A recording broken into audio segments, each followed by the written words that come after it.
제가 말씀드린 것만 말씀드리고 가겠습니다. 사실 당이 어렵습니다. 그래서 우리의 최대 기본적인 생각, 명제는 당이 더 이상 분열은 돼서는 안 된다. 당의 분열뿐만 아니라 우리 진영, 또 대한민국의 분열이. 그래서 어떻게든 분열을 빨리 극복하고 통합의 길로 가야 된다. 이런 말씀을 드렸고요. 저는 예전에 셰익스피어가 한 말 중에 왕관을 쓰려고 하는 자, 왕관의 무게를 견뎌라 라는 말이 있는데, 지금 대표께서 너무 큰 무게를 지고 있다. 그래서 우리 중진위원이나 의원들이 대표님의 이 왕관의 무게를 같이 짊어지고 있지 못해서 죄송스럽다. 또 하나, 우리는 한마디로 이 늪에서 빨리 빠져나와야 된다. 12상 비상계엄, 내란, 탄핵, 여러 현재 이 난제들을 빨리 이 고르디우스의 매듭을 풀듯이 쾌도난만식으로 빨리 매듭을 풀고 늪에서 빠져나와야 된다. 그러기 위해서는 지금 우리 모두가 공동체인 우리 모두의 책임입니다.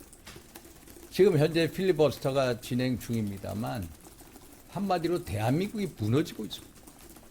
대한민국을 무너지게 만든 장본이 누구입니까? 정부 여당이죠. 그러나 그 빌미를 제공한 사람들이 누구냐? 우리는 그런 면에 있어서 공동체인이고 모두의 책임이다. 내 스스로의 책임인데 왜 자꾸 남한테 책임을 전가하냐? 내 책임, 내 잘못임을 인정하자는 거예요. 제가 그래서 지난 한 2주 전에 당이 나아가야 할 방향을 말씀드리지 않았습니까? 또 참여록도 쓰고 그러지 않았습니까? 그래서 우리가 각자 있는 자리에서 공개적으로 잘못을 고백하자. 그리고 서로 우리가 과거의 입장 차이를 불문하고 서로 용서를 해주자.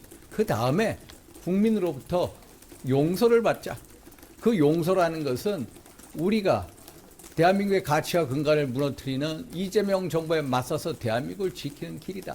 이것을 우리가 확실하게 속죄하는 세리머니 등을 통해서 국민에게 뭔가를 보여주자. 그런 어떤 의식을 통한 다음에 빨리 선거체제로 돌입을 하자. 이게 바로 늪에서 빠져나오는 거고, 그게 고르디우스의 매듭을 푸는 길이다. 이런 말씀을 드렸고요. 또 아마 몇몇 의원들께서 아마 공감하실 수도 있다고 보고 있고요.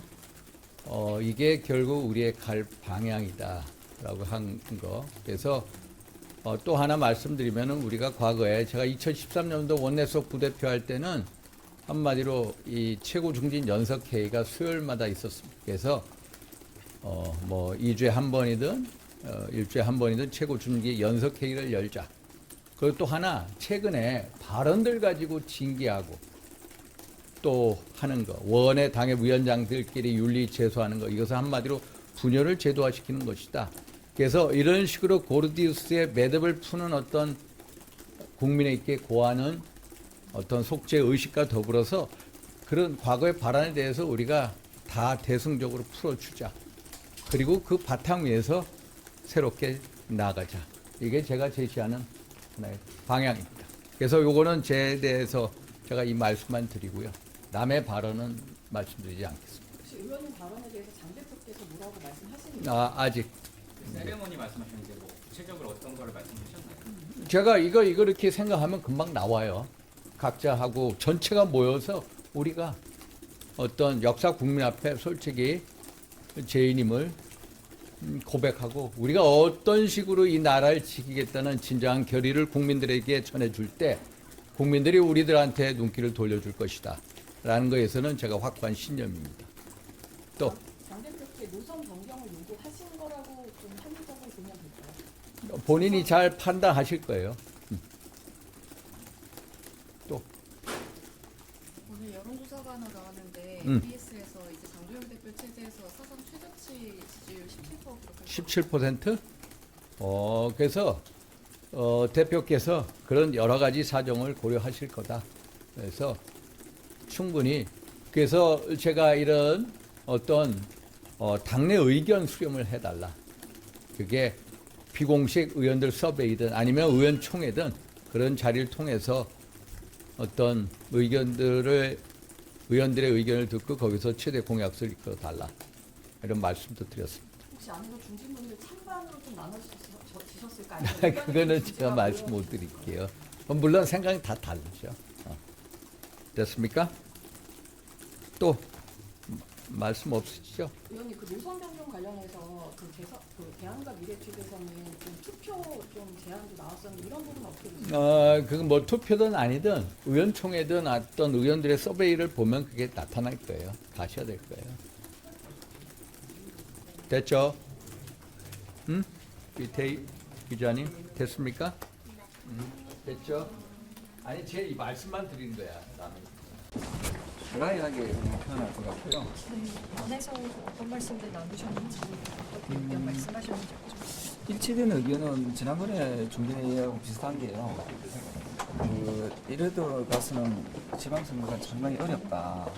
어떤 지역은 뭐 후보도 내기 어려울 정도로 굉장히 어렵다는 그런 생생한 현장의 목소리들을 많이 들려주셨고요. 그러기 위해서는 분위기를 전환해야 되지 않느냐 그런 생각이 많습니다. 그리고 다른 의원님들께서는 좀 어떤 의견을 가지셨는지 대체적으로 분위기 자체가 좀 약간 좀 침통한 분위기랄까요? 침착한 분위기 또는 침통한 분위기. 왜냐하면 지금 당 분위기가 최근 여론조사 보시면 아시겠지만 상당히 어렵다는 걸 다 알고 있잖아요. 그래서 저는 지난번에 장동희 대표가 그 표현했던 윤석열과 절연하자고 하는 세력과 절연하겠다라고 했던 그 표현은 발언을 처리하는 게 좋겠다 그렇게 이야기했고요. 그리고 우리가 내란 숙에 윤석열을 탄생시킨 그런 어떤 제스러움이 있잖아요. 그런 정당이지 않습니까? 거기에 대해서 국민들께 백배 사죄해야 된다 그렇게 이야기를 했습니다. 거기서부터 우리가 출발해야 된다.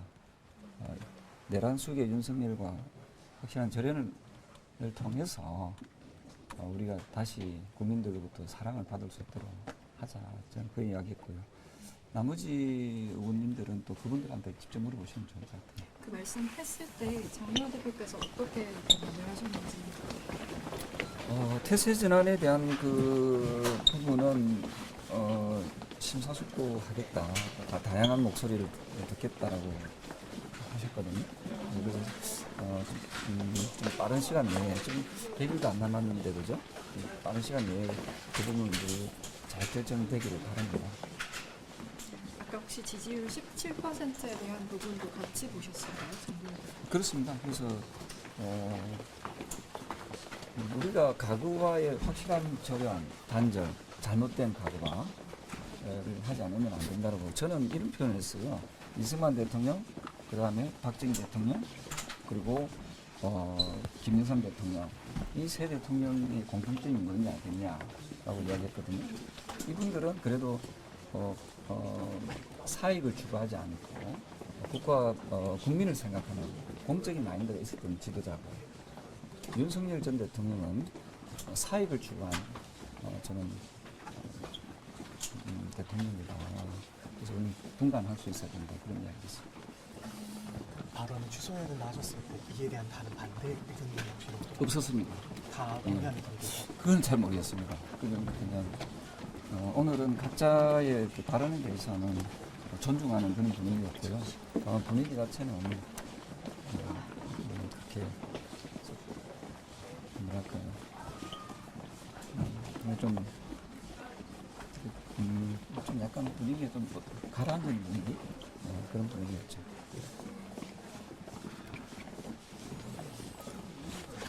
오늘 좀 어려운 당내 상황을 반영해서 가서 좀 가라앉은 분위기가 되고 이제는 뭐 자꾸 윤석열 전 대통령하고 계속 가겠다는 그 민분이 윤석열을 내치는 게 지금 현실적으로 어렵다는 것이 좀 드러나고 있지 않습니까? 그래서 저는 방향을 잘못 잡고 있는 그런 세력들, 그런 당원들이 있다면 방향을 바로 잡아주는 것도 대표의 역할이거든요. 저는 그 이야기도 했습니다.